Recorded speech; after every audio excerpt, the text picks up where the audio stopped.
You ever just stared at a wall of rifle scopes and felt your brain kind of short circuit? I mean, all those numbers, the acronyms, the price tags, it can be totally overwhelming. Well, today we're going to give you a super simple framework that's going to turn all that confusion into pure confidence. So let's just dive right in.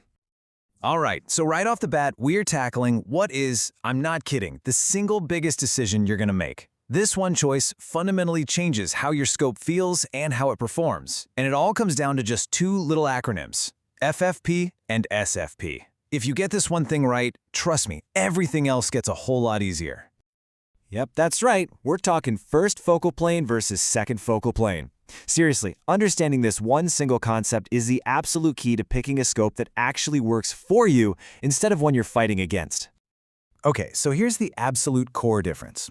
With a first focal plane scope, we call it FFP, I want you to think of it like pinching to zoom on a map on your phone. See how the map and the little scale bar zoom in and out together? That's FFP. Your measurement marks are always accurate. Now, with a second focal plane, or SFP scope, that reticle stays the exact same size no matter how much you zoom. It's kind of like having a sticker with crosshairs on your camera lens. The problem is, the measurement marks on that sticker, they're only going to be accurate at one single magnification, and it's almost always the highest power. So what does this actually mean for you out in the real world? Well, look, if you're a precision shooter and you need to make fast calculations for wind or bullet drop at literally any magnification, FFP is your answer, period. But let's say you're a hunter. You need a simple, bold crosshair that's super easy to see against some dark woods for a quick shot. SFP is almost always the better choice. It really just comes down to the right tool for the right job. All right, now that we've got the big one out of the way, let's learn a little bit of the lingo. And don't worry, I promise, we are not going to drown you in a bunch of technical jargon. We're just going to hit the three key terms you absolutely have to know to understand what's written on the side of a scope box. First up, variable power. You see those numbers on a scope, like 3.9x40? It's way simpler than it looks. The first part, the 3.9, that's just your zoom range. So you can zoom from 3 times magnification all the way up to 9 times. And that last number, the 40, that's just how big the front lens is, in millimeters. A bigger number means it can suck in more light. Next up, we've got turrets. What are they? Simple. They're the adjustment knobs on the scope. The one on top handles bullet drop. That's called your elevation. And the one on the side handles wind, which we call windage. Now you'll see two main kinds. Capped turrets, which hunters love because they can't get bumped off your zero in the woods, and exposed, tactical-style turrets that precision shooters need to make fast adjustments on the fly. And last but not least, tube diameter. We're just talking about the main body of the scope here. You know, a standard 1-inch tube is totally fine for most hunting, but you're going to see these bigger 30 or even 34 millimeter tubes. So why? What's the point? Well, a bigger tube just means there's more room inside for adjustments, and that is absolutely critical for long-range shooters who have to dial their turrets way, way up to compensate for bullet drop over those crazy distances. Okay, so you speak the language now. Let's start mapping out the actual market. I know the world of optics can seem absolutely endless, but it really just breaks down into a few distinct quality tiers. And if you can figure out where you fit, choosing a brand gets a whole lot easier. Really, you can think of the market in 3 basic tiers. First, you've got your entry level. These are solid, reliable scopes that get you in the game without breaking the bank. Then you've got the mid-tier. And honestly, this is the sweet spot for a ton of people. This is where you see a huge jump in glass quality and features. And finally, you have the premium tier. This is the pro-grade, no compromises stuff, where the optical clarity and the mechanics are just flawless. So who are the big players here? Well, down in the entry tier, you're looking at brands like Primary Arms and Bushnell. When you step up to that mid-tier, you'll find incredible value in scopes like the Vortex Viper PST or the Zeiss Conquest V4. And then at the very top, the premium end, you've got the gold standards, the Night Forces and the Schmidt & Benders of the world, known for just uncompromising performance. All right, this is the payoff. This is where it all comes together. We've covered the tech, we've covered the market. Now let's connect all of that directly to you. We're going to look at a few common types of shooters and recommend the perfect tool for the job. Let's start with probably the most common scenario out there, the beginner hunter. Their needs are super specific, and it's all about simplicity and rock-solid reliability out in the field. So what does a hunter really need?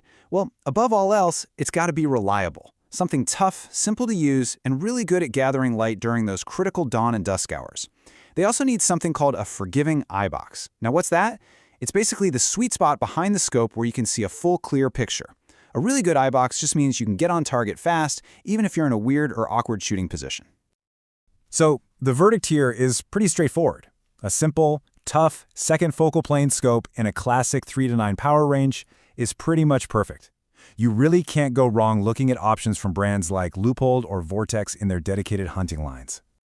Okay, but what if you're not just a hunter? What if you also love stretching your rifle's legs out at the range? Well, that's the all-around shooter. And for them, the name of the game is versatility.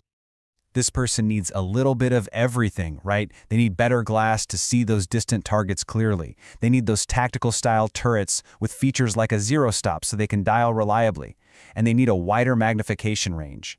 At this point, that choice between FFP and SFP, it really starts to become more about your personal preference. For this kind of shooter, we're stepping right into that mid-tier we talked about. And this is where you find some amazing value. A scope like the Vortex Viper PST Gen 2 is practically legendary for giving you features you'd normally have to pay twice as much for.